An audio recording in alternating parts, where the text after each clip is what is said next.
Back to your channel bio exam and research support by Archana. So इस video में हम लोग जानने वाले हैं कि CSIR क्वेश्चन पेपर को कैसे अप्रोच करना चाहिए इन एग्जामिनेशन हॉल। तो देखो 3 पार्ट्स होते हैं, पार्ट ए, बी एंड सी।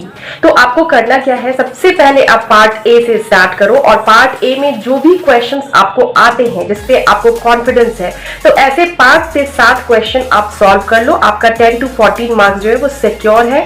और उसके बाद आपको बहुत ज्यादा इसमें दिमाग लगाने की जरूरत नहीं, ज्यादा टाइम नहीं वेस्ट करना।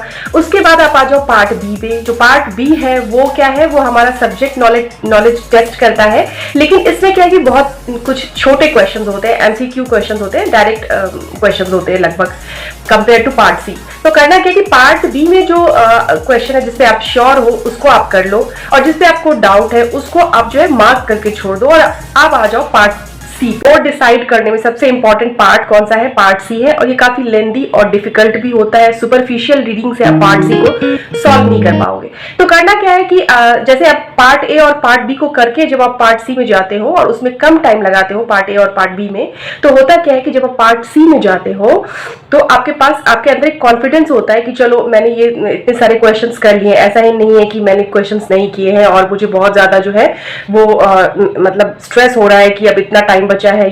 तो करो क्या कि पार्ट सी के लिए आपको क्या करना है कि उसमें आपको सबसे पहले उसका जो है वो ऑप्शंस देखना है। ABCD हर क्वेश्चन का पढ़ लो।